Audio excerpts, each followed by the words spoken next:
Salam, hörmətli müdamilər, dəyərli müəllimlər. Bu videoda təlimin strategiyaları, yəni üsullar mövzusunun izahına baxacağıq. Burada həm test izahına baxacağıq, eyni zamanda da bir yerdə üsulları təkrarlamış olacağıq. Test izahına baxa-baxa müəyyən qeydlər də götürə bilərsiniz. Çünki burada bir fikir bir neçə dəfə təkrar olunub, artıq bir dəfə öyrənsə digərlərinin hər birinə tətbiq edə biləcəyik. Yəni başlayaq birinci sualdan. Deyir, BB üsuluna aid olan fikirləri seçin. İkisini özləri yazıblar. Bu sual işarəsini biz tapmalıyıq.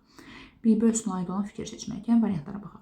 Əvvəlki biliklə yeni bilik arasında əlaqə qurmaq bacarığını formalaşdırır. Baxın, dəyərli müəllimlər, BB dərsdə bölmüşdü cədvəli. Bilirəm. Bu əvvəlki bildiyimdir. Əvvəlki bilik. Bir də nə idi? Öyrəndim. Yəni təzə öyrəndik məlumatı. Əvvəlki biliklə yeni bilik arasında əlaqə var idimi? Köhnə bilik, yeni bilik. Əvvəlki bilik, yeni bilik var idimi? Bəli, var idi. Düzgün cavabımız A variantıdır. Gəlin digər variantları da təhlil edək. Problem həll etmə bacarığı. BB-də problem yoxdur ki, burada problem. Bu sinektika deyil və yaxud da digər üsullar deyil ki, burada problem olsun. Bu deyil. Şagirdlərin biliyini tətbiq etmə. Tətbiq yoxdur burada. Hər hansı tətbiq etmə bacarığı üçün istifadə olunmur. Yaradıcı təfəkkürü inkişaf etdirən söz. Burada heç bir şey yarada bilmirlər uşaqlar. Sadəcə uşaqlar nə bilirsiniz? Nə öyrənmək istəyirsiniz və nə öyrəndik odur. Söz ehtiyatını artıran üsul Freyer modelidir. Digər bəndlərdə təhlil elədim ki, aramızda ola bilər ki, digər bəndlər haqqında qaranlıq qalan məqam ola bilər və yaxud da digər bəndə götürmək istəyən müdamlərimiz varsa, digər bəndlərdə təhlil etdik. Söz ehtiyatını artıran üsul Freyerdir. Deməli, düzgün cavabımız oldu A variantı. Baxırıq ikinci suala. Sinektika haqqında xüsusiyyətləri yazılır. Müxtəlif cinsli elementlərin birləşdirilməsi. Bunun dərslərdə tərcüməsini demişdim ki, sintez sözünə yadda saxlayın. Bu birləşdirməkdir. Şagirdlərin düşünmə fəaliyyətini qrup şəklində aktivləşdirir. Bunu da qeyd eləmişdik lövhədə. Hətta yadınızda da nida qoymuşdum bunun yanına. Üçüncü fikri siz tapın deyir. Sinektika üsulu necə bir üsul? Bir qrup problemi təklif edilirdi. İkinci qrup problemi həll yolları və bir yerdə problemi həll edirdilər. Baxın variantlara. Deyir, şagirdlərə tənqidi yaradıcı təfəkkürün inkişafına yönəlir. Ümumiyyətlə, problem həll edirsə, tənqid təfəkkür də var uşaqlarda. Problem həll edirsə, yaradıcı təfəkkürdə inkişaf edir. Bəli, bu doğru fikirdir. Düzgün cavabımız budur. Tənqidi digər variantlarını bir-bir təhlil edəcəyik. Problem var, problemi həll etmək üçün nə lazımdır? Tənqidi, eyni zamanda da yaradıcı təfəkkür lazımdır. Bu düzdür. Digər variantlara da baxaq. Şagirdlərin anlama bacarığını yoxlamaq. Yəni, şagirdlər nəyi anlayıblar, nəyi anlamayıblar, nə qaranlıq qalıb. Bu refleks üsulu deyil ki, sinektika deyək ki, beyni götürək. Əşya və hadisələri müqayisə etmək, oxşar fərqli tərəflərini tapılır. Oxşar fərqli Venn diaqramındadır. Ona görə bunu da çıxırıq. Qeyd götürmək insert üsulundaydı. Qeyd götürmək, qarşısına işarələr qeyd edirdi. Eyni əşya və hadisələr, məsələn, müxtəlif nəzərdən baxılması. Elə bu, yadınızda da belə bir üsul keçmişdir. Əşya və hadisə müxtəlif nöqteyi nəzərdən yanaşılması üsuludur. Bu elə üsulun adı belə idi. Bunu da çıxır. Demək, düzgün cavabımız A variantıdır. Testlərdə, bəndlərdə təhlil edirəm ki, ağlımızda heç bir şey qaranlıq qalmasın. Baxırıq üçüncü suala. BB üsulunda istifadə etməyin şagirdlərə verdiyi faydalara aid deyil. Yəni, BB-də belə bir şey yoxdur deyir. Yəni, variantlara baxaq. Müstəqil düşünmə bacarığının formaları. Uşaqlar, nəyi bilirsiniz? Müstəqil düşünürüm, düşünürəm, görürəm, nəyi bilirəm, nəyi bilmirəm. Bu düzdür. Problem həll etmə. Bayaq birinci sualda dedik, BB-də problem var, yoxdur BB-də. Uşaqlar, nəyi bilirsiniz, nəyi bilmək istəyirsiniz, nəyi öyrəndiniz? Haradadır ki, burada problem? Problem olmur BB-sində. Bunu xüsusən yadda saxlayarsınız, zəhmət olmasa. Bu aid deyil. C variantına baxırıq. Əvvəlki biliklə bu dəqiqə dedik. Əvvəlki bilik, yeni bilik, köhnə bilik, yeni bilik arasında əlaqə yaradır. Bu da BB-yə aiddir. Şagirdin mövzu üzrə bağlı maraqlarını üzə çıxardı. Bəli, nə bilmək istəyərdiniz? Bu da doğrudur. Şagirdə öyrəndiyi məsələlərlə bağlı refleksiya, refleksiya aparmağa imkan verən üsullardan elə ən məşhur olanı BB üsuluydu, 3-2-1 üsuluydu. Y variantı da BB-yə aid refleksiya aparan ən məşhur üsullardan biri də elə BB üsuludur. Bizə aid olmayan deyir, o da B variantıdır. Baxırıq dördüncü suala. Qərarlar ağacı iş üsuluna aiddir. Yəni, qərarlar ağacına aid olan. Demək, qərarlar ağacını yadımıza salıq. Hər hansı bir problem təklif olunurdu. Şagirdlər qruplara bölünür. Beyin həmləsindən istifadə edərək həll yolları təklif edirdilər. Müsbət, mənfi tərəfləri araşdırılır. 3 yoldan biri seçilir və qərar qəbul olunurdu. Yadımıza saldıq. İndi gəlin variantlara baxaq. Təklif olunan həll yolları müsbət tərəfi. Elə bu da dediyimiz fikir. Təklif olunan həll yolları müsbət, mənfi tərəflərin araşdırılır. Haradaydı bu? Qərarlar ağacı. Baxın, həll yolunun müsbət tərəflərinin, mənfi tərəflərinin çox olması tələb edir. Bəli, müsbəti çox olmalı ki, bu qərarı qəbul edək. Yəni, müsbət, mənfi tərəf sözünü harada keçmişdik? Elə qərarlar ağacında. Düzgün cavabımız oldu A variantı. B-də yazılıb ki, əşya və hadisələri müqayisə etmə, oxşar fərqli bu Venn diaqramındadır. Bunu götürmür. O A-nı götürmüşdür. Digər variantları da təhlil edirik. Daha sonra digər varianta bax. Bu üsulda qruplara bölünmüş şagirdlər öz mövqelərini arqumentlərlə bildirirlər. Müdafiə ilə bu müdafiə debat üsulundadır. Bunda çıxırıq. Şagirdlərin qısa şəkildə mövzu, qısa lakonik şəkildə əsas hissəni ifadə etmək bu Sinkveyn üsuluna aiddir. Az sözlə əsas fikrin ifadəsi bu Sinkveyndədir. Şagirdlər sürətli düşünmə, sürətli düşünmə Auksion üsulunda da var. Assosiasiya yaratmaq, hər hansı bir mövzunun xüsusiyyətlərini tapmağa şərait yaradır. Misal üçün, və yaxud da sadəcə cümlələri bir-birdə təhlil edə bilər. Assosiasiya əlaqələr yaratmaqda klass üsulunda dedik, mərkəzi söz yazırdıq, sözlərlə bağlı ətrafına müəyyən məlumatları qeyd edirdik. Xüsusiyyətlərini saymaq, sadalamağa imkan verir auksion üsuludur və s. Yəni, bəndlərdə təhlil edik ki, bunların heç biri qərarlar ağacına aid deyil. Düzün cavabımız oldu A variantı. Baxırıq 5-ci sual. Simulyasiya iş üsuluna aiddir, deyir. Variantlara baxaq. Xəyali bir situasiyanı canlandırmaq. Canlandırmaq simulyasiyada var. Mövqenin daha dərinə öyrənməsinin təmini xəyali bir situasiyanı canlandırırlar. Bu simulyasiya üsuluna aiddir. Bu düzdür. Digər variantlara baxaq. Şagird bildiklər arasında nə dərəcədə əlaqə yaradır? Bunu yadınızda da dəyərli müdavim dərəcə sözünə yadda saxlamışdıq. Hansı üsulun üstünə dərəcə işarəsi qoymuşduq? Anlayışının çıxarılmasına qoymuşduq. Bəli. Daha sonra böyük mətnin qısa müddətdə öyrədilməsi bu ziqzaq üsuluna aiddir. Bunda çıxırıq variantlardan. Yaradıcı ideyaların bir araya gətirilməsi, bölüşülməsi baxımından faydalı olan üsuldur. Bunu əqli hücum beyin həmləsində də demişdik.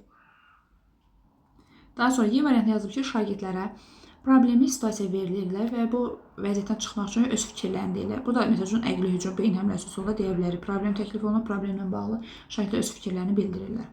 Deməli, bu da simulyasiyaya aid deyil. Düzün cavabımız oldu A variantı. Digər variantlarda təhlil elədik. Keçək 6-cı sual. 3-2-1 üsuluna aiddir. Aid olanları seçməliyik. Dəyərli müdahiməndə bir fikir birinci dəfə təkrar olunursa, öncəki variantlarda dedim ki, bu fikir hansı üsula aiddir? Növbəti suallarda artıq sizdən soruşacağım. Baxın, bu dəqiqə dedik. Yaradıcı ideyaların bir araya gətirilməsi, bölüşülməsi baxımından faydalı olan üsul. Baxın, dəyərli müdahimə. Bunun D variantına yazılmışdır. Hansı üsula aiddir? Bəli, beyin həmləsi və yaxud da əqli hücuma aiddir. Bu əqli hücumdur. Təklif olunan həll yolları müsbət mənfi tərəfləri araşdırılır. Müsbət mənfi harda demişdik? Bəli, qərarlar ağacında demişdik. Variantları da bir-bir təhlil edək. Daha sonra şagirdlər mətnin sonrası ilə bağlı öz fikirlərini bildir və təxəyyülü işə salın. Mətnin sonluğunu tapın. Təxəyyülü işə salın üsulu hansı idi? Proqnozlaşdırma üsuludur. Şagirdlər qısa şəkildə mövzunun əsas hissəsini ifadə edirlər. Az sözlə əsas fikrin ifadəsi bu Sinkveyn üsuluna aiddir. Demişdim, bu ikinci adı nə idi? Sinkveynin Rum rəqəminin 5-li idi, bəli. Daha sonra refleksiya etmək üçün istifadə olunan, bəli, belə deyim, məşhur üsullardan biri də elə refleksiya istifadə olunan üsullardan biri də 3-2-1 üsulu. Başqa hansı üsul var idi? Dəyərli müdahiməmiz refleksiya aparmaq üçün bayaq qeyd elədik. Bəli, B üsulu. Mövzunu elə biraz təkrarlayaq. Başqa hansı üsullar var idi? Şəxsi jurnallar, cümlə kökləri, çıxış biletləri, yəni ən çox adını görəcəyiniz üsullar bunlardır. Birazdan yenə soruşacağım refleksiya üsullarını. Deməli, düzgün cavabımız oldu nə? Y variantı. Bizə də 3-2-1-ə aid olan fikir seçim deyilir. Biz də seçdik ki, Y variantıdır. Gəlin 7-ci sualı uyğunlaşdıraq. Xüsusiyyətləri mən oxuyuram, dəyərli müdavimlər, cavabları siz tapırsınız. İndi mən A bəndini oxuyuram. Siz tapırsınız ki, bu müzakirə xəritəsinə aid yoxsa akvariuma. Şagirdlər bir-birindən zəif və güclü tərəflərini öyrənə bilirlər. Beləliklə də şagirdlər tənqidi təfəkkür və yoldaş qiymətləndirmə. Yoldaş qiymətləndirməsi hardaydı? Müzakirə xəritəsində demişdik, yoxsa akvariumda demişdik? Bəli, yoldaş qiymətləndirməsini biz akvariumda demişdik. Deməli, A-nı götürəcəksiniz 2-yə. Daha sonra B-ni oxuyuruq. Şagirdlər şəxsi konseptual anlayışını, elə demişdim ki, bu üsulun məşhur cümlələrindən biri budur. Şəxsi konseptual anlayışını ortaya qoyan bir üsul idi. Hansı idi o? Bəli, dəyərli müdavimlər, bu müzakirə xəritəsinə aiddir. B-ni götürəcəksiniz 1-ə. Daha sonra C-ni oxuyuruq. İş üsulu tətbiq edilərkən, yəni bu ikisindən hansı tətbiq edilərkən şagirdlər böyük və kiçik qruplara bölünür, daxili xarici qruplara bölünür. Daxili dairə, xarici dairə hansındaydı o? Bəli, akvariuma aiddir. Deməli, C-ni də götürürsünüz akvariuma. İşə başlayarkən geniş spektrlə suallarla başlanılır. Deyilənlər üçün izahlar istənir. Yəni bir sözlə uzun sözün qısasını inirik, müzakirə eləyirik də. Burada müzakirə xəritəsinə aiddir. Deməli, D-ni də götürəcəksiniz müzakirə xəritəsinin qarşısına.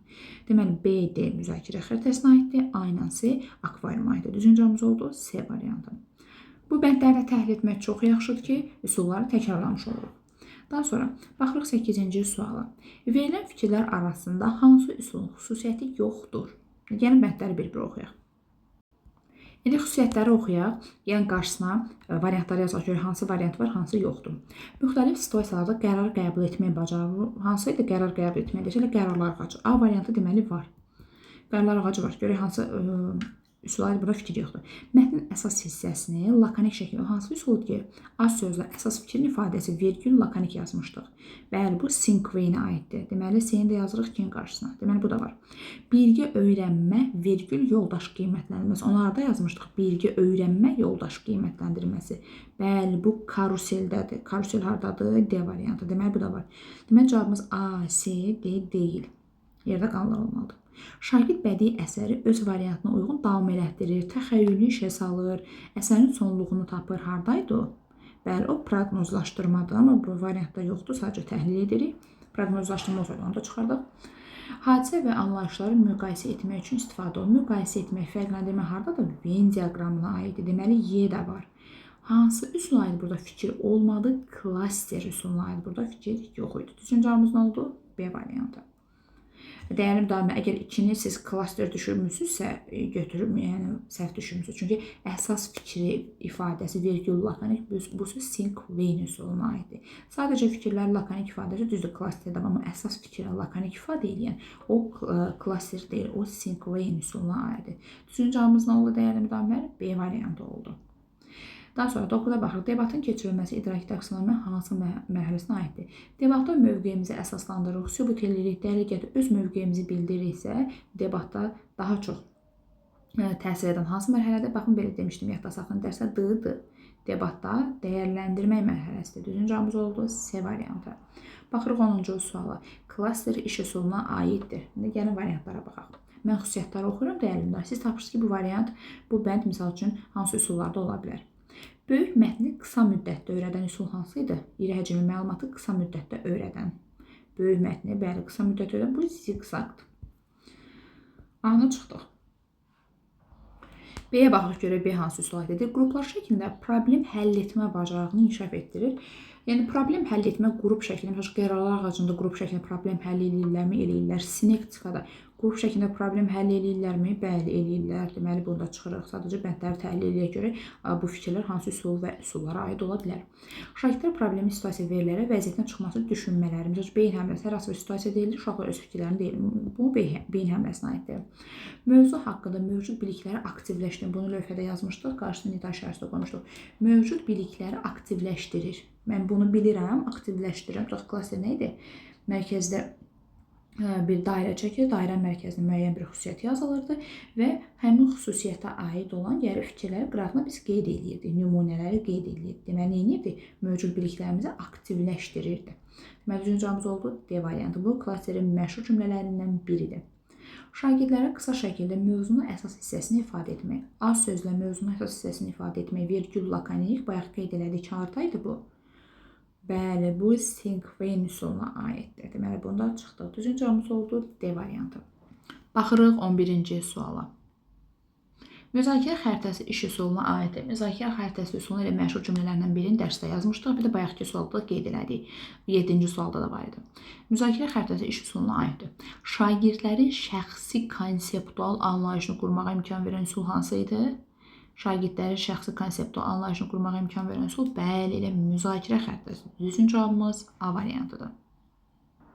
B variantına baxaq. Xəyali bir situasiya canlandırmaq. Bayaq qeyd elədik, xəyali bir situasiya canlandırmaq hardadır? Simulyasiyadadır. Hər üsulun xüsusiyyətini dəfələrlə təkrarlanan artıq yadımızda qalacaq.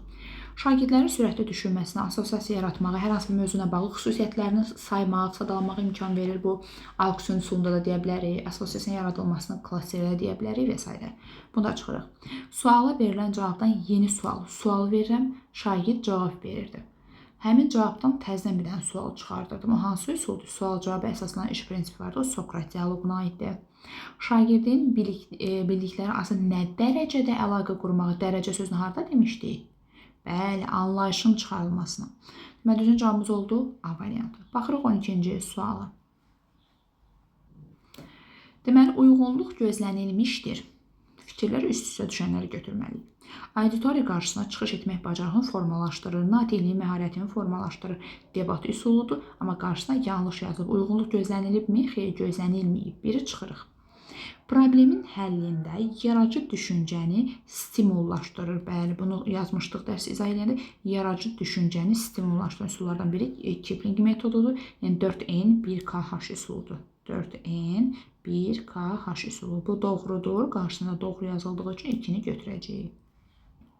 Daha sonra, diaqnostik və formativ qiymətləndirmə vasitəsi kimi istifadə oluna bilən üsullardan biri BB üsuludur. Bu doğrudur. Qarşısına yazılır. Doğru yazılıb. Doğruya doğru yazıldığı üçün 3-ü də götürəcəksiniz. Normal dərslərində nə demişdik? BB üsulu diaqnostik qiymətini aparmağa imkan verir. Qiymətləndirmə mövzusunu izah edəndə də demişdik ki, diaqnostik üsullardan biri BB-dür. Eyni zamanda formativ qiymətlərini aparmaq üçün istifadə olunan üsullardan biri də elə BB üsuludur. Daha sonra 4-ə baxırıq.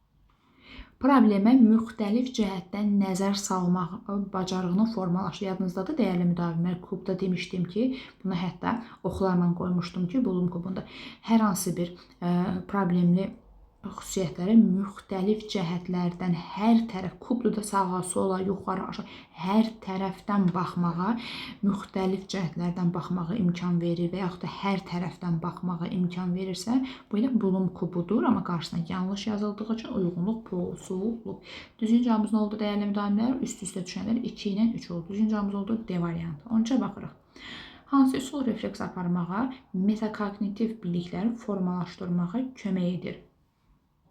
Bir sözlə baxın, metakognitiv bir refleks üsulu. Mən nəyi bilirəm, nəyi öyrənmək istəyirəm, nə öyrəndim? Bu hansı üsuldadır? Təbii ki, BB üsulunda. Bir növ uşaq özü öz strategiyasında bilir, özü öz səhvində bilir, harda zəifliyi var, onu da bilir. Nəyi bilirəm? Nə öyrənmək istəyirəm, nə öyrəndim? Bir növ özü haqqında da məlumatda olmuş olur. O hansı üsuldur? BB üsuldur. Həm də refleksiya sözündən də tapa bilərik. Bir yerdə yəni təhlil edə bilərsiniz cümləni. Düzgün cavab oldu A variantı. Baxırıq 14-cü suala. İskəndərnamə poemasını keçdikdən sonra müəllim şagirdlərə tarixi şəxsiyyət İskəndərlə bağlı mətn verir və mətni oxuyaraq verilən işarələr, dəyərli müdavimlər, işarələr, kodlar sistemi, məlumatları oxumaq, eyni zamanda demişdik, oxuyub anlama bacarığını da formalaşdırır. Cümlənin ardına da baxaq. Deməli, mətndə ədəbi qəhrəman İskəndərlə bağlı bildiyi məlumat, təsdiq və inkar edən informasiyaları müəyyənləşdirir. Şagird indi bu fikri oxuyur, qarşısına müəyyən işarə qoyur. Sənə yeni olan məlumat hansıdır? Deyirəm, bu məlumat mənim üçün yenidir. Haqqında əlavə məlumat almaq istədiyim məsələni göstər. Məlumatlar qeyd olunur, işarələr sistemi, kodlar sistemi oxuyub anlamalıyam ki, qarşısına işarə qoyum. O hansı üsuldaydı? Ümid edirəm ki, artıq özünüz tapdınız. Bəli, bu insert üsulundadır. Bir növ qeyd etmə sistemidir. Qeyd edirik, bildiyimiz, bilmədiyimiz, bizə qaranlıq qalan məqamlar nə varsa, onları özümüz üçün qeyd edirik. Bu da aid deyil insert üsuluna. Kodlar, işarələr sistemi sözündən tapa bilərik.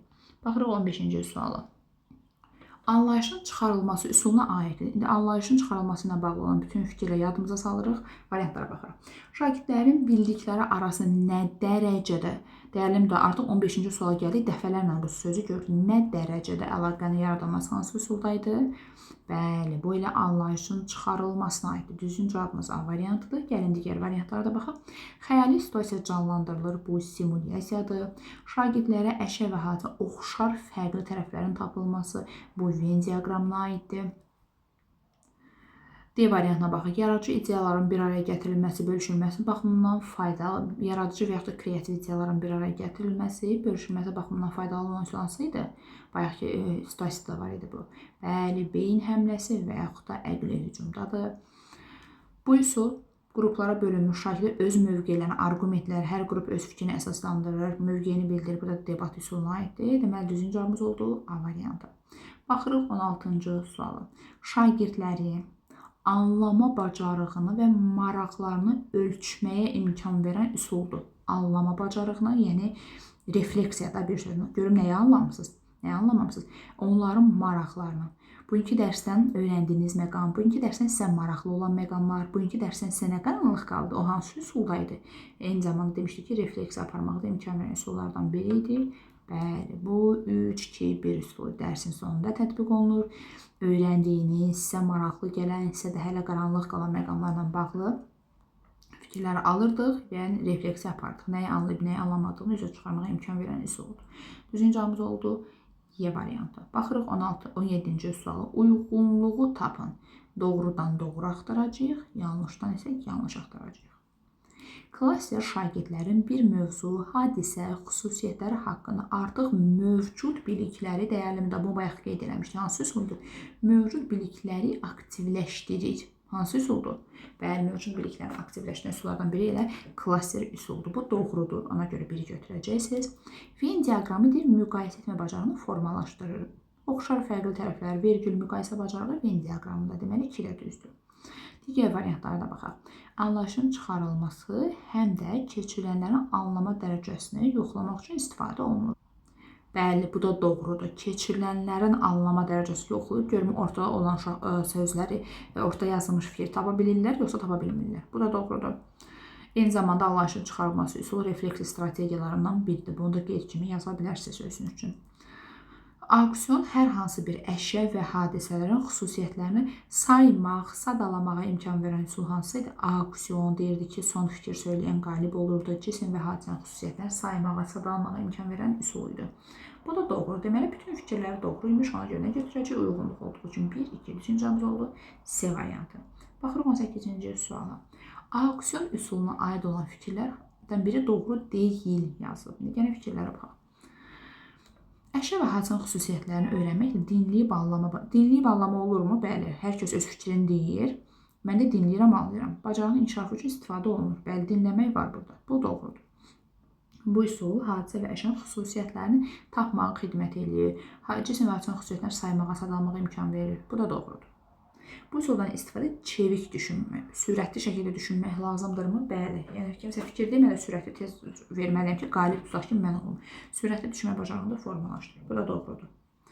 Bu üsuldan ümumiləşdirmə və nəticənin çıxarılması. Burada biz nəyi ümumiləşdirib, nə nəticə çıxardırıq? Burada ümumiləşdirmə, nəticə çıxarmaq yoxdur.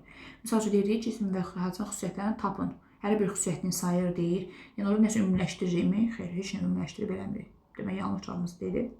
Bu üsuldan istifadə şagirdlərin mövcud biliklərini aktivləşdirir. Mən deyirəm ki, uşaqlar gəlin, hər hansı bir hadisənin, cismi xüsusiyyətlərini sayaq. Mən bunu bilməliyəm ki, mövcud bilik olmalı ki, mənim ağlım elə mən onun xüsusiyyətini də sayım.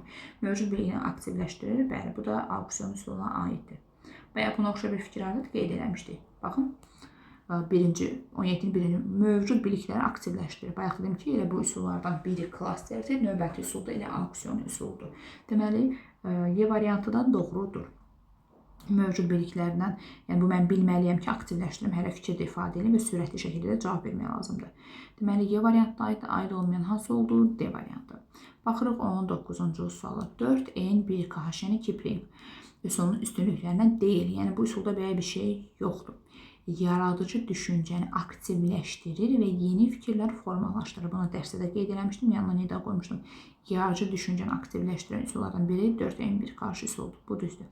Yenidirsə, B variantı avtomatik düz olacaq. Yeni həll yolları. Elə A ilə B sinonimdir də. Yeni fikirlər, yaradıcı deyirsə, yeni həll yolunun tapılmasına üçün faydalıdır. Bu da doğrudur, bizə aid olmayan lazımdır. Hər hansı bir işə başlamazdan öncə hazırlıq və qərar vermə mərhələsində əhəmiyyətlidir. Bəli, çünki bu suallar texnikasında müəyyən suallardan ibarət olur. Bu da doğrudur. Auditoriyanın qarşısında sərbəst çıxış etmək, auditoriyanın qarşısında sərbəst fikir, natiqlik məharətinin formalaşması, misal üçün, o hansı üsulda daha çox? Debat üsulundadır. Aid olmayandır, o da D variantına aiddir. Tədqiqat layihələrində və bir çox problemlərin həllində yaradıcı düşüncəni stimullaşdırır. Elə A variantının sinonimidir. Yaradıcı düşüncəni stimullaşdırır. Bu da 4N1KH üsuluna aiddir. Aid olmayan hansı oldu? D variantı. Baxırıq 20-ci suala. Uyğunluğu tapın deyir. Yenə doğrudan doğru, yanlışdan yanlış axtaracaq. Yəni bir yerdə xüsusiyyətləri oxuyaq, görək düzdür yoxsa səhvdir. Əşyaların qeyri-adi istifadəsi yaradıcı təfəkkürü inkişaf etdirən üsullardan biridir. Baxın, əşyada qeyri-adi istifadədir. Bu qeyri-adidirsə, qeyri-standart yanaşma idisə, bu yaradıcılıq tələb eləyirmi? Əlbəttə. Bu üsul elə bir dənə cümləsini yazmışdıq dərs izahında. Yaradıcı təfəkkürü bir növ inkişaf elətdirir. Bu doğrudur. Biri götürəcəksiniz. Insert üsulunu müəllim həm motivasiya zamanı, həm də refleksiya zamanı istifadə edə bilər. İkinci fikir səhvdir. Bu necə üsuldur ki, həm motivasiya istifadə olunur, həm refleks. Insert nə idi? Məlumatlar qeyd olunurdu alt-alta. Biz də onun qarşısına müəyyən işarələrdən, kodlar, işarələr qeyd etmək istəyirik. İşarələr qoyurdu. Bunu bilirəm, bunu bilmirəm, bu mənə qaranlıq qaldı, bunu bilmirəm və s. Məlumatlar qeyd olunur. Biz də onun qarşısına müəyyən işarələr qoyuruq. Mən bunu bilmirəm, bu mənim üçün yeni məlumatdır. Bu insert üsulu refleksiya strategiyalarından biridir, amma motivasiya strategiyası deyil. Ona görə 2 səhvdir, 2-ni götürmürsünüz. Daha sonra 3-ə baxırıq. İnsident üzərində iş metodu səmərəli mütaliə və təfəkkürün inkişafı üçün interaktiv qeyd etmək. O insert idi, mütaliəni artıran, daha sonra qeyd etmək sisteminin insident idi, yoxsa insert idi o dəyərli müdamilər. O insertə aiddir. Insert, insident deyil. Insident real həyata hazırlamaq idi. Ona görə 3 səhvdir, 3-ü götürəcəksiniz. Deməli, 1-lə 3-ü götürürsünüz hələ ki. Daha sonra 4-cü fikrə baxaq. Akvariumda daxili xarici qrup, daxili dairə, xarici dairə. Bu da hansı üsuldaydı? Bəli, dəyərli müdamilər akvariumdaydı. Deməli, düzgün cavabımız uyğunluq olduğu üçün 1-lə 3-ü götürəcəksiniz. Baxırsınız 21-ci suala. Ancaq qrupla keçirilir. Tapa bilərəmmi şu variantdan? Xeyr, çünki qrupla keçirilən bir çox üsul var. Şagirdlərdə fərdi məsuliyyətin bölüşdürülməsinə xidmət edir. Birgə öyrənmə, vergül yoldaş qiymətləndirməsi. Nə ilə də tapmasaq, bu kvadratın içində yazılan məlumatla biz onu mütləq tapmalıyıq. Birgə öyrənmə, yoldaş qiymətləndirməsi hansı üsuldaydı? Bəli, düz deyirsiniz. Karusel üsulundaydı. Vərəqlər hərəkət edirdi, birgə öyrənmə və yoldaş qiymətləndirməsi. Digər xananı da oxuya bilərik. Bütün şagirdlər aktiv saxlayır. Bəli, bütün şagirdlər aktiv olur və dərsə cəlb olunurlar. Deməli, doğru cavabımız oldu C variantı. Baxırıq 22-ci suala. Müəllim bütün sinifə sağlamlığımızı necə qoruya bilərik sualı ilə müraciət edərək onların fikrini öyrənmək istəyir. Daha çox ideal ala bilmək üçün şagirdləri aktiv olmalarını və kiminsə fikrini mühakimə etməməyi. Uşaqlar, bir-birinizin fikirlərini mühakimə etməyin. Hansı üsulda yazmışdıq ki, mühakimə yazıb üstündən xətt çəkmişdik ki, mühakimə etmək olmaz. Müxtəlif fikirlər səsləndirilir. Burada uşaqlarda həmin fikirlər səsləndiriləndə, onların fikirlərini qəbul edəndə uşaqlarda özünün inamı artırdı. Bəli, artıq ümid edirəm ki, özünüz tapdınız. Düzgün cavabımız nə oldu? Beyin həmləsi və yaxud da əqli hücum. Düzgün cavabımız oldu A variantı. Baxırıq 23-cü suala. Uyğunluğu tapın deyir. Doğrudan doğru, yanlışdan yanlış axtaracağıq. İndi fikirləri mən oxuyuram. Dəyərli müdamilər, siz tapırsınız ki, düzdür yoxsa səhvdir. Akvarium üsulunda şagirdlər xarici və daxili xarici, daxili qrup, xarici qrup hansı üsuldaydı? Bunu əzbərləmişik artıq. Bəli, bu akvariumda doğrudur götürəcəksiniz. 3-2-1 üsuluna motivasiyada istifadə olunur. Motivasiyada yox, refleksiyada istifadə olunur. Refleksiyada. Motivasiya əvvəldə olur, həvəsləndirmə, maraq oyatmaq üçündür. 3-2-1 ay uşaqlar nəyə başa düşmədiniz, nə anlamadınız, nə qaranlıq qaldı? Bu dərsin əvvəlində necə olur ki? Bu refleksiyada da sonda olar. Deməli, 3-2-1 refleksiya üsuludur, motivasiya üsulu deyil. 2 səhvdir, 2-ni götürümün, hələ ki, bir dənə biri götürəcəyik. Auksion iş üsulu şagirdlərin yaradıcı təfəkkürünü inkişaf elətdirir. Auksion üsulu nə idi? Hər hansı bir cisim və hadisənin xüsusiyyətlərini sayırdıq, tapmağa xidmət edirdi. Biz hər hansı bir cisim və hadisənin xüsusiyyətlərini sayırıq, sadalayırıq, tapırıq. Bu nə yaradırıq ki? Bu mövcud biliyimizi işə saldı, bildiklərimizi deyirik. Bu yardı yaratdıq ki, biz burada. Bu səhvdir, 3-ü götürürsünüz, yanlış olduğu üçün. Beyin həmləsi iş üsulu həm qrupla, həm də fərdi şəkildə keçirilir. Bunu da məsəl üçün qeyd dəftərinizə yaza bilərsiniz. Beyin həmləsi üsulu həm qrupla keçirilir, yəni ancaq qrup, ancaq fərdi deyil də, həm qrup, həm də fərdi şəkildə keçirmək olar. Deməli, bu da doğru fikir. Düzgün cavabımız nə oldu? 1-3. Testin izahına baxanda qeydlər götürəndə çox yaxşı olur. Bir növ konspektlərinizi artırmış olursunuz. Həm də təkrarlayırsınız da mövzunu. Düzgün cavabımız oldu 1-3, Y variantı. Baxırıq 24-cü suala. Debat üsuluna aiddir. Debatda belə bir şey demişik. Qruplara bölünmüş şagirdlər öz mövqeylərini, bunu bayaqdan dəfələrlə gördük bu cümləni. Qeyd elədik ki, bu cümlə hardaydı? Şagirdlər, qruplara bölünmüş şagirdlər öz mövqeylərini, arqumentlərini müdafiə edirlər. Auditoriyanın qarşısında çıxış etmək, natiqlik məharətinin formalaşması hansı üsuldaydı? Bəli, bu debat üsuluna aiddir. Düzgün cavabımız oldu A variantı. Digər variantları da təhlil edək. Qruplar bir-birinin işlərini nəzərə keçirir və fikir bildirir. Uşaqlar bir-birini yoldaş qiymətləndirməsi olur. Məsələn, bu Kartesiya üsulunda olar. Təklif olunan həll yolları müsbət mənfi tərəfləri araşdırılır. Müsbət hansıda çoxsa həmin qərar qəbul olunurdu. Müsbət mənfi bayaqdan dəfələrlə dedik, hardaydı? Qərarlar ağacına aiddir. Mövcud biliklərlə yeni biliklər, köhnə biliklə yeni bilik arasında əlaqə yaradır. Məsəl üçün B üsulunda bayaq elə birinci sualdaydı, səhv eləmirəmsə. Bunu yəni ifadə elədik bunu. Daxili və xarici qruplar şəklində bu dəqiqə dedik. Daxili, xarici qruplar harda dedik? Bəli, daxili, xarici qruplar, daxili, xarici dairədə isə bu da akvariuma aiddir. Deməli, düzgün cavabımız oldu A variantı. Baxırıq 25-ci suala. İstənilən mövzu ilə bağlı anlayış və ya hadisə qeyd olunur. Hər hansı bir nəsə qeyd olunur. Daha sonra verilən sualla bağlı xüsusiyyətlər müəyyənləşdirilir və qeyd olunur. Deməli, anlayış, hadisə qeyd olunur. Biz bir məlumatı yazırıq. Həmin məlumatla bağlı xüsusiyyətləri tapırıq və xüsusiyyətə gətirib onun ətrafına qeyd edirik. Xüsusiyyətləri yazırıq. Eyni zamanda burada deduksiya mövcuddur. Qaydanı bilirəm ki, gəlib qıraqla müəyyən xüsusiyyətləri qeyd edirəm. Bu hansı üsuldur dəyərli müdavim? Mən artıq bilirəm ki, özünüz tapdınız. Eyni zamanda şagirdlərdə formalaşdırdığı bacarıqlardan biri biliklər sistemləşdiririk. Konspekt halına salırıq da bir sözün hansı üsuldaydı? Bəli, klaster. Söz deyir, yazılır, ən rahat deyir. Söz yazılıb, deyir ortada. Həmin sözün xüsusiyyətlərini gəlib qıraqına düzülür. Eyni zamanda bir deduksiya mövcuddur. Bu klaster üsuluna aiddir. Düzgün cavabımız oldu B variantı. 26-ya baxırıq. Müəllim şagirdlərə, əgər biz texnologiya olmayan bir dünyada yaşasaydıq, bu həyatımızı və işləməyimizi necə dəyişərdi? Və uşaqlara tapşırır ki, bununla bağlı fikirlər qeyd etsinlər. Yəni, hər hansı bir fikir deyirəm. Yəni, texnologiya olmasaydı dünyada necə yaşayardıq və hər hansı problem böyük fikir bildirirəm və uşaqlar da bununla bağlı öz bildiklərini deyirlər. O hansı üsuldaydı? Hətta o variantlara da baxıb tapa bilərsiniz də. Hansı üsulda demişdik onu? Bəli, əqli hücum və yaxud da beyin həmləsi. Şagirdlər tapşırır ki, bununla bağlı fikirlərini desinlər. Bu, beyin həmləsi və yaxud da əqli hücum üsuluna aid. Düzgün cavabımız oldu B variantı. Daha sonra baxırıq 27-ci suala. Müəllim şagirdlərdə dərsin əvvəlində mövzuya maraq oyatmaq, onlarda özünə inamı hansı üsulu demişdi ki, fikirlər mühakimə olunmurdu. Bu şagirdlərdə hansı xüsusiyyət artıracaq? Özünə inam, özünə güvən hissini artırırdı. Bir də uşaqları həvəsləndirirdi, sonra baş verdi. Hansı üsuldadır o? Bəli, beyin həmləsi və yaxud da əqli hücum üsulunda. Düzgün cavabımız oldu D variantı. 28-ci suala baxırıq. Problem həll etmə bacarığını formalaşdırır. Problem həll olunur. Problem bir çox üsulda olur. Təbii ki, eyni anda bütün üsulları variantlara yerləşdirməyəcəklər. Sinektikada, qərarlar ağacında, məsələn, bunlarda problem olur. Daha sonra digər hissəsinə baxaq. Şagirdlər problemi irəli sürən və ya problemi həll yolunu təklif edən qruplara bölünürlər.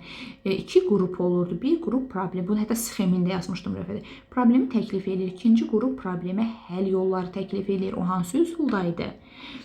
Onun həmçinin adı müxtəlif cinsli elementin birləşdirilməsi, sintez sözünə yadda saxlayın demişdik. Bəli, bu sinektika üsuluna aiddir. Bəli, düz deyirsiniz. 29-a baxırıq. Bu texnologiya şagirdin işarələr sistemi, kodlar sistemi, mətni anlamaq, yəni oxuyub anlamaq, mətnə dair malik olduğu məlumatlar yoxlamaq üsuludur. Aha, mən bunu bilirəm. Bu mənə qaranlıq qalıb, mən bunu bilmirəm. İşarələr, kodlar sistemi, oxuyub anlama bacarığını formalaşdırır. Hansı üsuldadır? Bəli, doğrudur. Insert üsulunda. Düzgün cavabımız oldu B variantı. Baxırıq 30-cu suala. Bu strategiya şagirdlərin bildikləri informasiyaları digər şagirdlərlə bölüşərək bir-birlərini məlumatlandırırlar.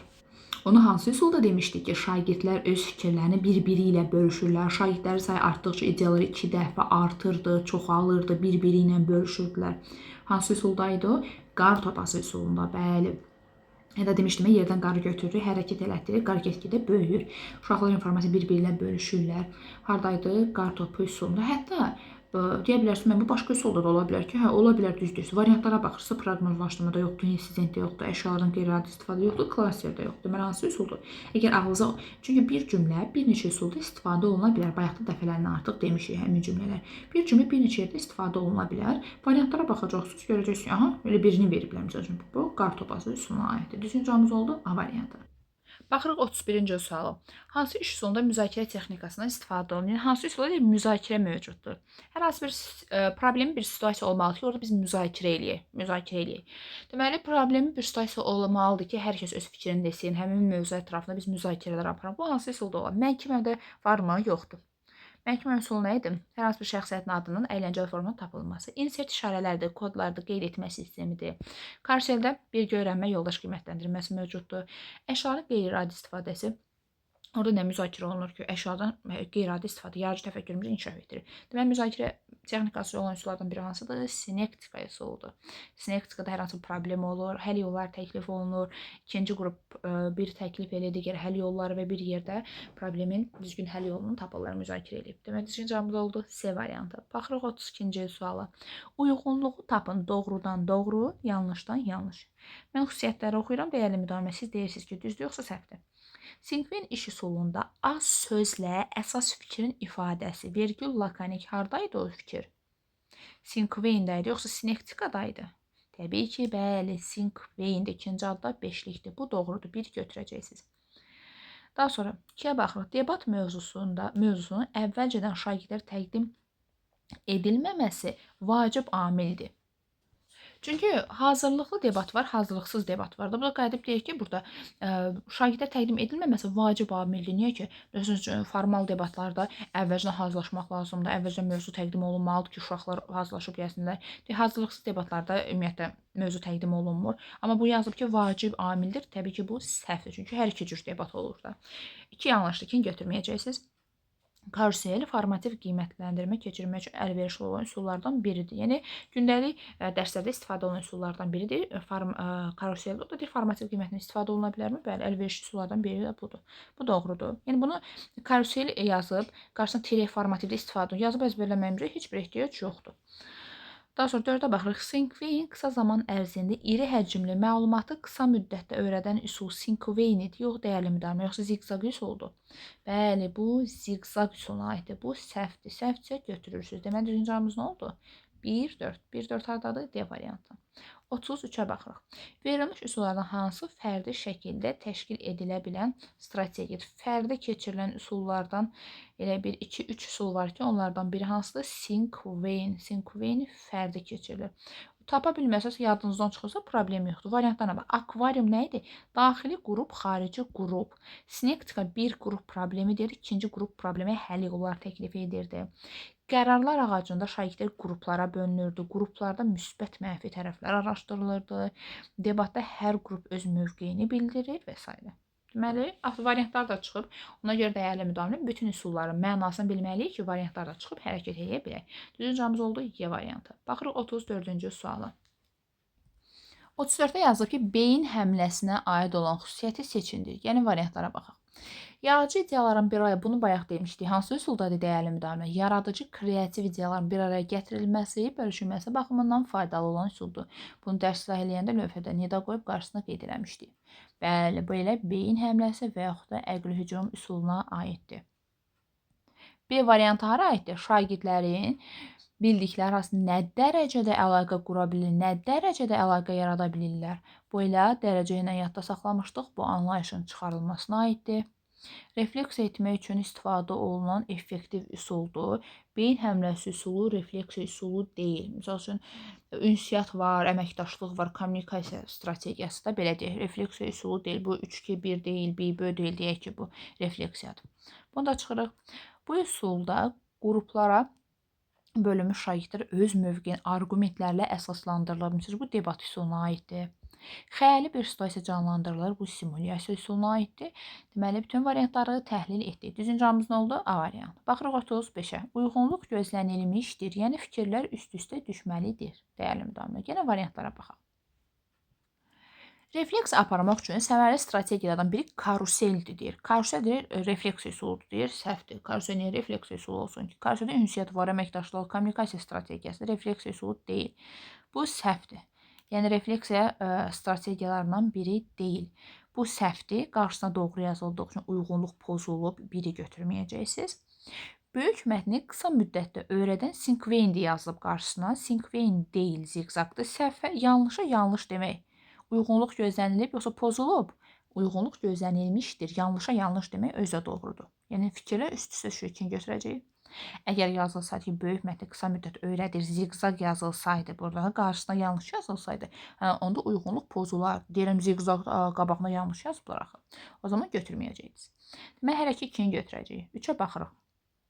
Məlumatlar arasında əlaqə quraraq cavabın müəyyən edilməsi. Məlumatlar arasında əlaqəni qururam, ortada olan sözü tapıram.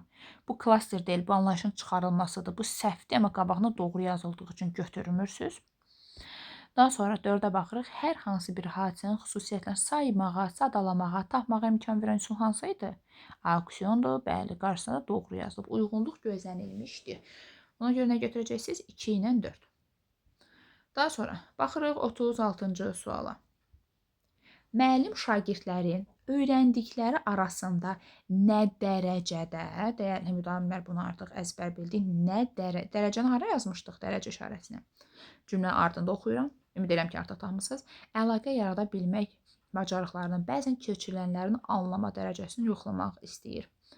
Bunun üçün, bu cümlə bayaq testdə var idi. Bildik, keçirilənlərin anlama dərəcəsini yoxlamaq. Bunun üçün o bir neçə söz yazıb, onların ümumi bir neçə xüsusiyyət yazıram. Xüsusiyyət. Ay uşaqlar, bunların ortaq xüsusiyyəti nədir? Yəni nədir bu? Nə yazmalıyıq ortaya? Bu hansı üsuldaydı? Bəli, bu anlayışın, elə birinci cümlədən bilirik ki, sualın cavabı anlayışın çıxarılması üsuluna aiddir. Düzgün cavab D variantı. 37-ci suala baxırıq. Bu üsul nisbətən iri həcmli məlumatı qısa müddətdə öyrətməyə imkan verir, əməkdaşlığı formalaşdırır, uşaqlar qrup şəklində işləyirlər.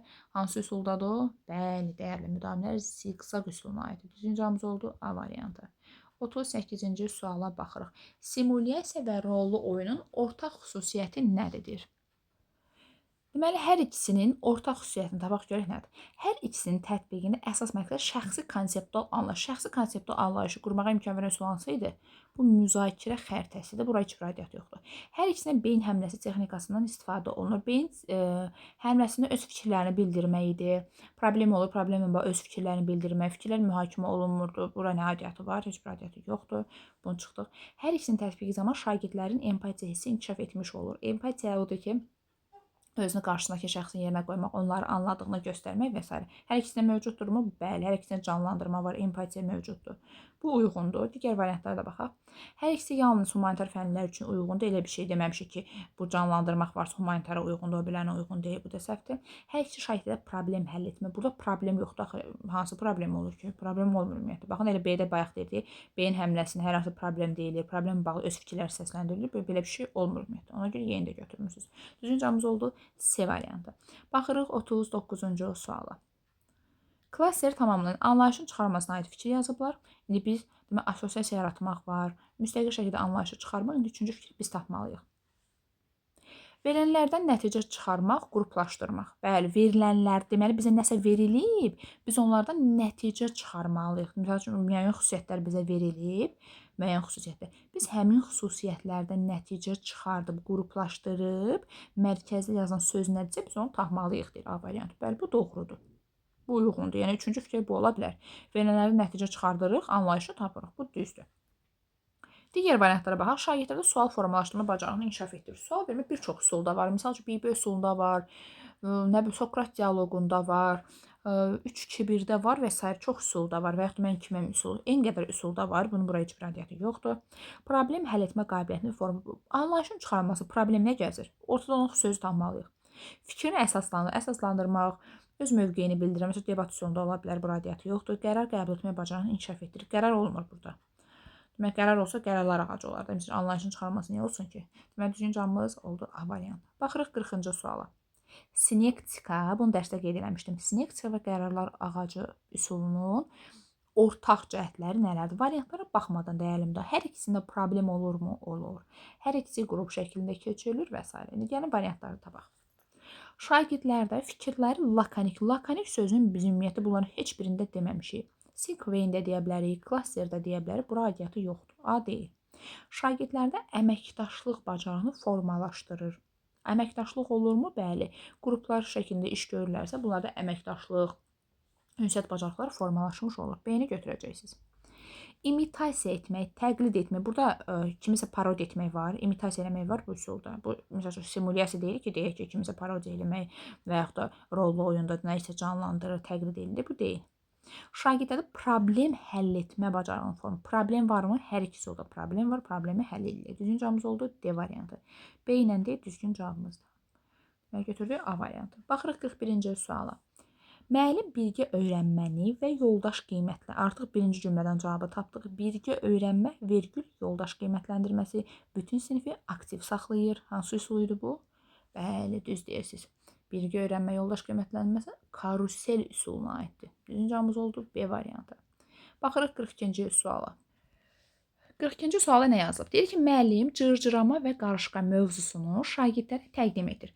Daha sonra təmsili oxumağı və mövqelərdən birini seçməyi tapşırır. Deməli, mövqe bildirmək lazım. Mövqenin birini seçin. Şagirdlər təsdiq edici və təksib edici mövqeyi nümayiş etdirirlər. Deməli, bir qrup təsdiq edir, digər qrup təksib edici. Qarışqa haqlıdır. Qarışqa haqlı deyil. Cırcırama isə haqq qazandırmaq olar. Şagirdlərə mövqelərini əsaslandırmaq üçün arqumentlər hazırlamaq. Arqumentlər, mövqeyinizi bildirin. Təsdiq komandası, təksib komandası olur. Hansı üsuluydu? Bəli, düz deyirsiniz. Debat üsulundadır. Debatda necə olur? Qruplar şəklində. Bir tərəf təsdiq edir, o bir komanda təksib edir və s. Düzgün cavabımız oldu A variantı. Baxırıq 43-cü suala. Uyğunluğu tapın deyir. Doğrudan doğru, yanlışdan yanlış axtaracağıq. Gəlin fikirləri mən oxuyun dəyərli müəllimlər, siz tapın ki, düzdür yoxsa səhvdir. Təklif olunan həll yollarının müsbət mənfi cəhətləri qeyd olunur. Ən səmərəli yol seçilir. Müsbət mənfi tərəflər araşdırılır. Bu qərarlar ağacındadır. Düz deyir, səhv deyir. Bəli, düz deyir. Bu qərarlar ağacında öyrənmişdik də bunu. Bu doğrudur. Bu üsul fərdi şəkildə keçirilir. Sinektika deyil, fərdi keçirir. Sinektika bayaqdan dedik ki, qrup şəklində keçirilir. Fərdi şəkildə keçirilən S ilə olsa qarışdırırsanız birdən o sinkveyindir. Sinkveyin necə keçirilir? Fərdi. O sinektika qrupdan keçirilir. 2 səhvdir. 2-ni götürmürsünüz. 3-ə baxırsınız. Çətin vəziyyətdə qərar qəbul etmək bacarığını formalaşdırır. Bir böldə dəyərli müdavimlər qərar qəbul edirdik biz. Uşaqlar, nəyi bilirsiniz? Nə öyrənmək istəyirsiniz? Nə öyrəndik? Orada qərar var. Qərar vermək var? Yoxdur təbii ki. 3 yanlışdır, 3-ü götürəcəksiniz. Refleks etmək üçün istifadə olunan əlverişli üsullardan biri çıxış biletidir. Bəli, çıxış bileti, cümlə kökləri, şəxsi jurnallar, BB, 3-2-1 və s. Bunlar hamısı refleks üsullarıdır. Bu doğrudur, amma götürmürsünüz. Uyğunluq olduğu üçün 1 ilə 3-ü götürəcəksiniz. Düzgün cavabımız oldu B variantı. Baxırıq 44-cü suala.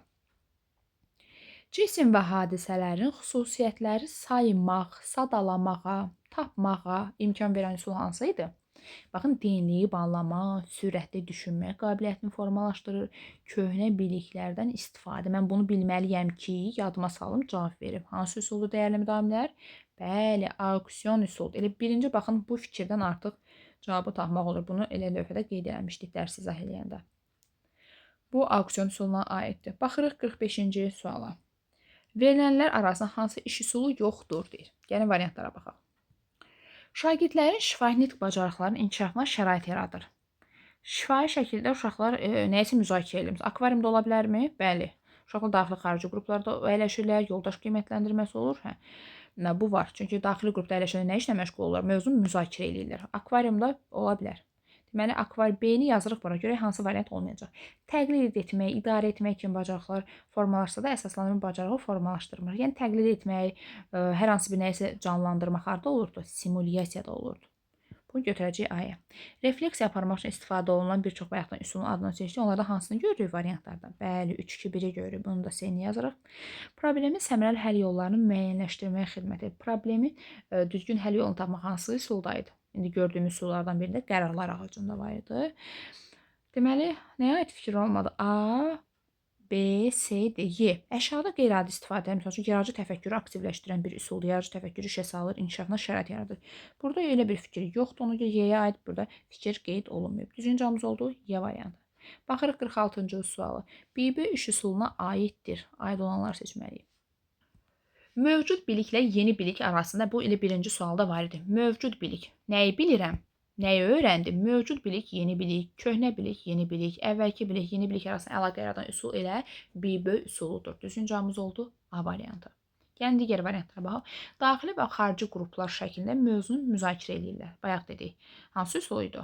Akvarium. Daxili xarici qruplar olan akvariumdur. Şagirdlərə şəxsi konseptual anlayışını qurmağa imkan verir. Bu müzakirə xəritəsinə aiddir. Şagirdlər mətnin sonluğu ilə bağlı fikir bildirlər, təxəyyülü işə salır. O hansı üsul idi? Proqnozlaşdırma üsulu. Şagirdlər qruplara bölünürlər, öz mövqeyini arqumentlərlə müdafiə edirlər. Debat üsuludur, misal üçün. Düzgün cavabımız oldu nə? A variantı. Baxırıq 47-ci suala. Sinektika üsuluna aid olan fikir seçməlisiniz. Gəlin variantlara baxaq. Şagirdlər əşya və hadisə anlayışları müqayisə etməyə oxşar fərqli tərəflər hansı üsulda idi? Bəli, Venn diaqramına aiddir. B-yə baxırıq. Şagirdlərin bildikləri arasında nə dərəcədə əlaqəyə, dərəcə harda yazmışdıq? Bəli, anlayışın çıxarılmasına yazmışdıq. Qruplar şəklində problem həll etmə. Sinektikada problem olur sizcə? Əlbəttə ki, olur. Qruplar bir qrup problemi təklif edirdi, ikinci qrup problemi həll yolları təklif edirdi və s. Problem həll etmək varmı? Var. Hətta bayaq dedik, gəlirlər ağacının ikisində ortağı o ki, ikisi də qrup şəklində tətbiq olunur, problem həll olunur. Və düzgün cavabımız olur C variantı. Şagirdlər qısa şəkildə əsas hissəni lakonik şəkildə ifadə edirlər. Az sözlə əsas fikrin ifadəsi harda olur? Think, Wayne-də olur. Daxili xarici qruplar şəklində mövzunu dərindən öyrənirlər. Bu da hardaydı? Akvarium üsulundadır. Düzgün cavabımız oldu C variantı. Baxırıq 48-ci suala. Insert üsulunun formalaşdırdığı bacarıqlar aid deyil. Yəni insertdə belə bir şey yoxdur. Məntiq lazımdırmı? Məlumatı oxuyub anlamalıyam ki, qarşısına işarəni də qoyum.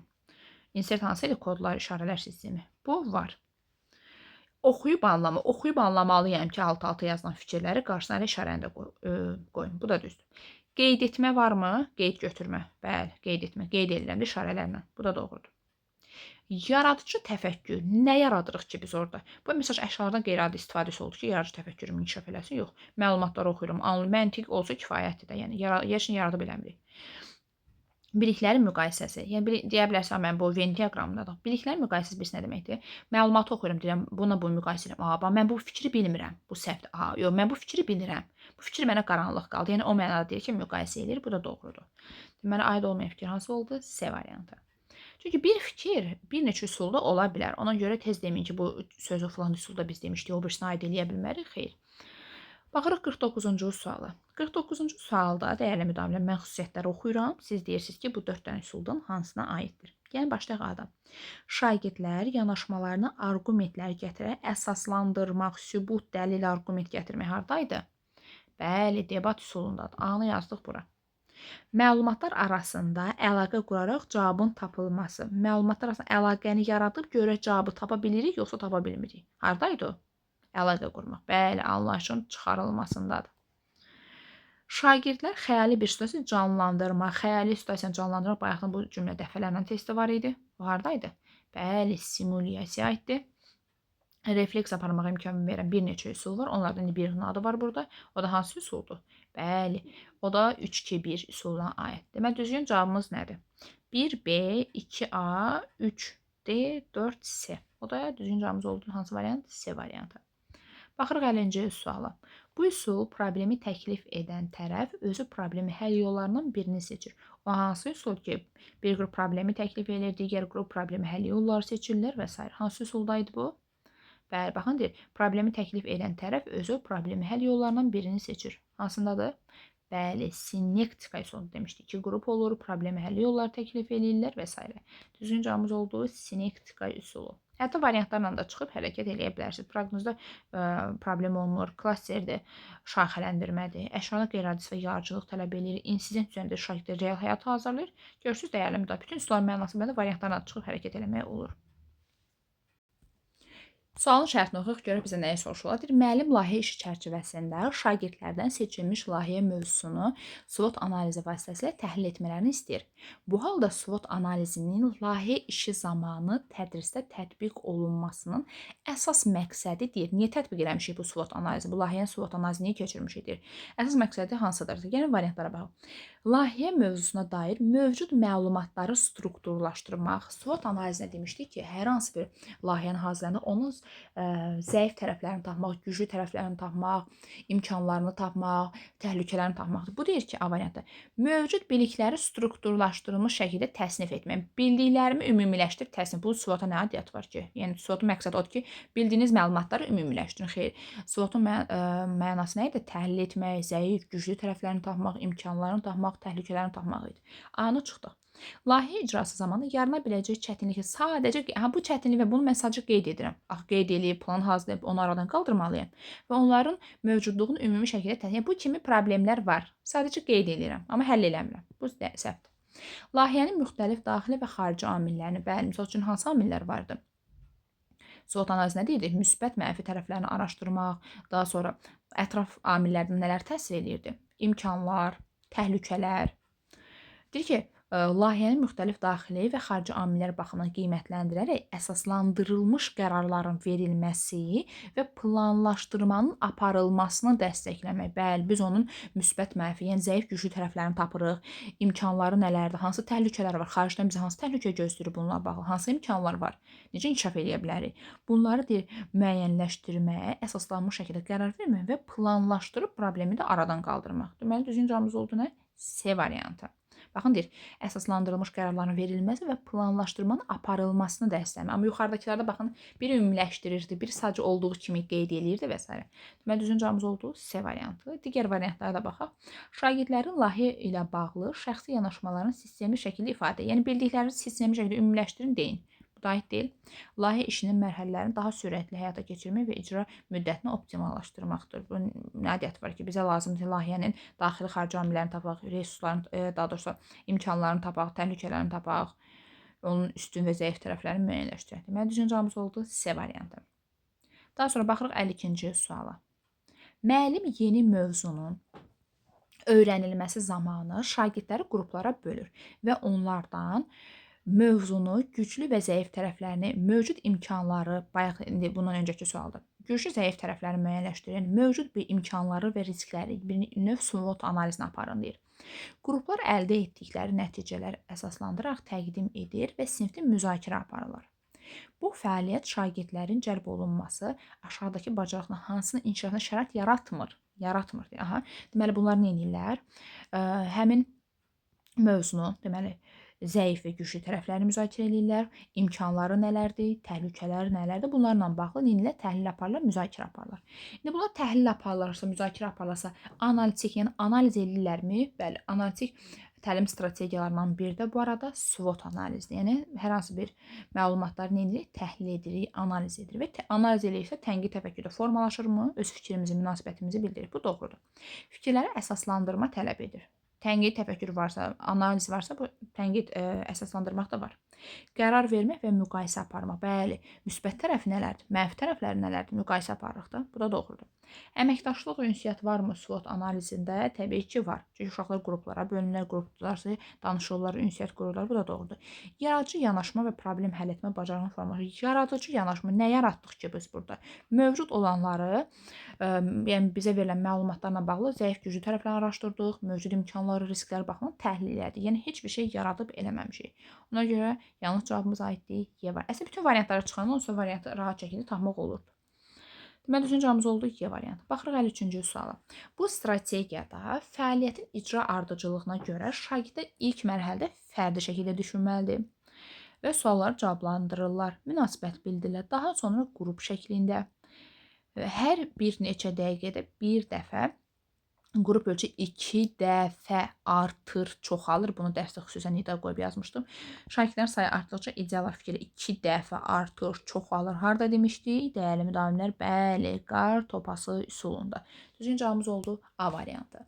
Baxırıq 54-cü suala. Uyğunluğu tapın. Doğrudan doğru, yanlışdan yanlış tapacaq. Gəlin bir yerdə axtaraq variantları.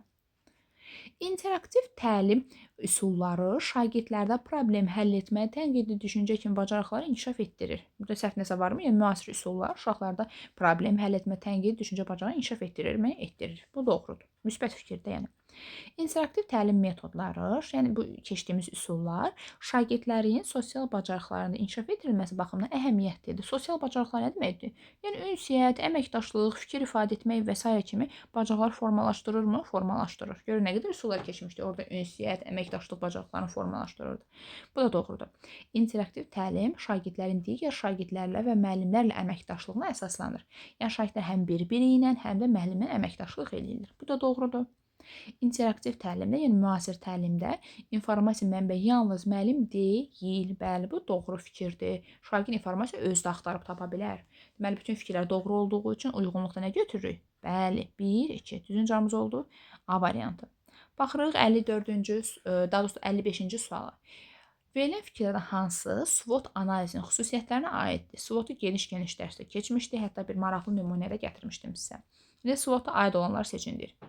İndi fikirləri oxuyaq görək SWOT-a aiddir yoxsa aid deyil. SWOT analizi mövcud vəziyyətlə bağlı hazır nəticələrin əldə olunmasına yönəlmiş bir vasitədir. SWOT-da biz təhlil aparmalıyıq, əsaslandırmalıyıq, zəif, güclü tərəflər hansıdır, risklər hansı. Bu deyil, mövcud vəziyyət hazır nəticəyə yönəlmiş bir vasitədir. Xeyr, hazır nəticə deyil, biz özümüz təhlil edib tapmalıyıq. Bir səhvdir.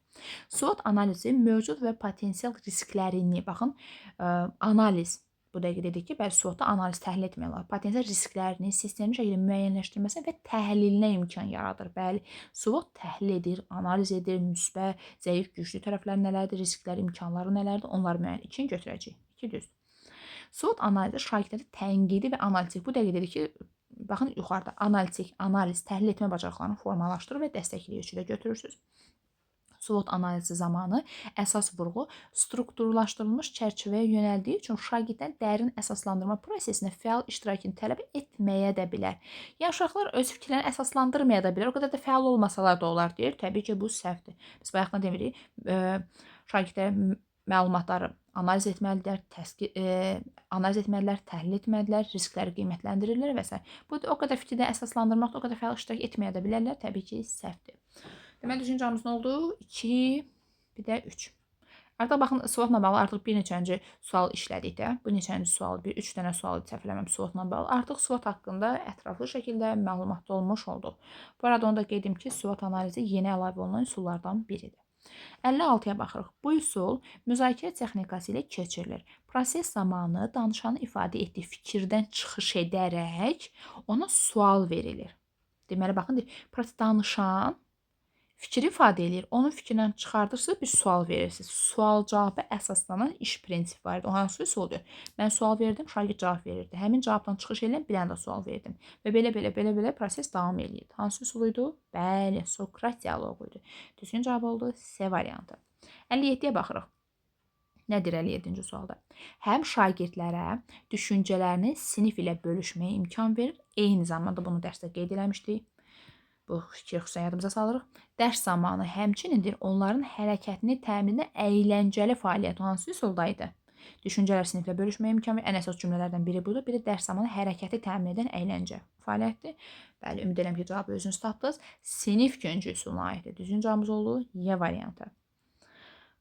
Yadınızdadır, hər hansı bir sual səsləndirir. Razıyam, razı deyiləm, əmin deyiləm künclərinə doğru hərəkət edirlər. Bəs o hansı üsuldur ki, tarixi şəxsiyyətin, ümumiyyətlə şəxsiyyətlərin adlarının əyləncəli formada tapılmasına şərait yaradırdı? O hansı üsuluydu? Bəli, o mən kiməm üsuluna aiddir. Mən kiməm üsulunda yadımıza salmış olduq. Baxırıq 58-ci suala.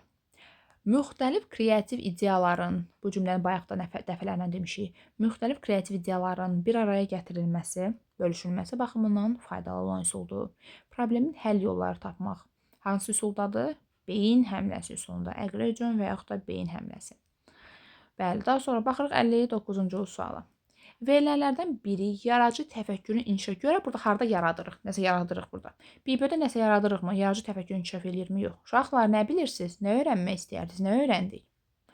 Insert üsulunda məlumatlar yazılır. Mən qarşısına işarələr, kodlar qoyuram. Bunu bilirəm, bunu bilmirəm, əmin deyiləm və s.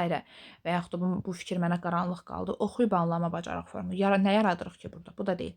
İnstinkt üzərində iş nədir? Şagirdləri real həyata hazırlamaq. Real həyatda yəni bu hadisə baş verir, neyniyərik? Bu institusiyanı da burada yenə yaradıb eləmirik. Əşyalardan qeyri-adi istifadə, bunu bayaq da demişdik ki, əşyalardan qeyri-adi istifadə edirəmsə, hər hansı bir əşyadan. Deməli, məndə yaradıcılıq olar ki, yerə istifadə edeyim də. Düzgün cavabımız elə D variantıdır. Think-Vein də az sözlə əsas fikrin ifadəsidir. Heç nə yaradıb eləmirik. Deməli, düzgün cavabımız oldu D variantı. Daha sonra baxırıq 60-cı suala. Birgə öyrənməyə şərait yaradır. Birgə öyrənmə, vergül, yoldaş qiymətləndirməsi. Bunu dərsdə qeyd eləmişdik. Birgə öyrənmə, vergül, yoldaş qiymətləndirməsi. Sinifdəki bütün şagirdləri aktiv saxlayır. Bu cümlə bayaqdan dəfələrlə var idi testdə. Hansı üsul idi? Bəli, dəyərli müdavimə, karusel. Xüsusiyyətlərini daha çox təkrar vurğulayıram ki, cavabı özünüz tapmış olasınız. Həmçində yadımızda daha yaxşı qalsın. Bu karuseldir. Baxırıq 61-ci suala. Uyğunsuzluğu tapın deyir. Yəni, üst-üstə düşməyənləri götürürsünüz. Qrupla iş formasını obyektiv qiymətləndirmək olmur. Bunu təlim formalar dərsində demişdik ki, səhvdir. Qiymətləndirmə olmursa nəyə tətbiq edilir bəs qrupla işi? Bu yanlışdır. Götürürsünüzmü? Uyğunsuzluq olduğu üçün biri götürəcəksiniz. Sinifdə təlim fəaliyyəti 4 formada qurulur. Fərdi, cüt, qrup, kollektivdir. Yəni 4 formada qurula bilərmi? Qurula bilər. Düzdür, amma götürmürsünüz, çünki uyğunsuzluq deyir. Daha sonra yanlış üstuna baxırıq. Fərdi iş forması sinifdəki bütün şagirdləri bir fəaliyyətdə birləşdirir. Bütün şagirdləri bir fəaliyyətdə birləşdirir. Baxın, bütün şagirdləri bir yerə birləşdirirsə, bu kollektiv olar da, bütün sinifdə iş olar da. Fərdi niyə olsun ki bu? Fərdi işdə hər şagird ayrı-ayrılıqda işləyir. Bu deyil ki, bütün şagirdləri bir fəaliyyətdə, bütün hamı bir fəaliyyətdə yoxsa, bu bütün sinifdə iş olar da, adından göründüyü kimi. Bu fərdidir, bu yanlışdır. Götürürsünüzmü? Xeyr. Çünki uyğunsuzluq deyil. Yanlışdan düz götürəcəksiniz. Cütlərlə iş şagirdlərdə bir-birindən öyrənmə, zəif şagirdlərin daha güclü şagirdlərdən öyrənmə imkanı bir-birindən hardaydı? Cütlərlə iş formasında. Deməli, bu doğrudur. Uyğunsuzluq olduğu üçün götürəcəksiniz 1, 4. O da hardadır? C variantı. Düzgün cavabımız oldu C. Baxırıq 62-ci suala. Uyğunluğu tapın deyir. Xüsusiyyətləri oxuyaq görək uyğunluq xarakter. Deməli, haradan başlayaq oxumağa? Elə 1-2-3 oxuyaq. Qiymətləndirmə zamanı daha çox yoldaş qiymətləndirməsi həyata keçirilir. Yoldaş qiymətləndirməsi, misal üçün, hansı üsullardaydı? Yox, birgə öyrənmə yoldaş qiymətləndirməsi karuseldə idi. Müzakirə edirlər, şagirdlər yoldaş qiymətləndirməsi apardılar, bu akvarium üsuluna aiddir. Fərd daxili intellekti uşaqlar üçün daha məqsədə uyğundur. Eyni bir fəaliyyəti bütün sinifi əhatə edir. Yəni biz fikirləri oxuyaq, A, B, C görə hara yerləşdirə bilirik. A-dan başlayaq. Auksion üsulunun tətbiqi. Auksion nə ilə tətbiq olunur, dəyərli müdavimlər? Uşaqlar, gəlin hər hansı bir cismin xüsusiyyətlərini sayaq. Hadisənin xüsusiyyətlərini sayaq. Bu nə ilə keçirilir, dəyərli müdavimlər? Bu, bütün siniflə bir yerdə keçirilir. Deməli, A-ya nə götürəcəksiniz? Daha doğrusu 3-ün qarşısına yazacaqsınız. Auksion. Deməli, bunu yazırıq bura. Eyni bir fəaliyyət bütün sinifə əhəd, bütün siniflə keçirilir. Çünki auksionda bütün sinifə sual verirsiniz. Daha sonra B-ni oxuyaq. Sinifdə şagirdlərin sayının çox olması, bu iş formasının keçirməsi çətin. O hansı formaya ki, çətinlik yaşaya bilərik. Şagird sayı çoxdur, vaxt çatmırdı. Fərdi, bəli. O da baxın, fərd daxili intellekti malik olan uşaqlar üçün əlverişli olan üsul fərdidir. Deməli, bunu da götürürsünüz. Belə bir baxın, çox qəşəng situasiyalardır. Biz özümüzü yoğunlaşdırmalıyıq. Bunu da götürəcəksiniz B-yə. Uşaqların rəy vermə qabiliyyəti yüksək olmalıdır. Rəy vermə qabiliyyəti daha yüksək olmalı. Biz birinci əslində üsulun mənasında, əslində üsulu soruşmurdular, təlim formasını soruşurdular. Rəy vermə bacarığı, rəy vermə harda yüksək olmalıdır? Daha çox demişdik ki, cütlərlə iş formasında, həm də yəni yuxarıda onsuz soruşmur ki, cütdür qrupda. Deyir ki, yoldaş qiymətləndirməsi də mövcuddur. Bir də götürəcəksiniz C-yə.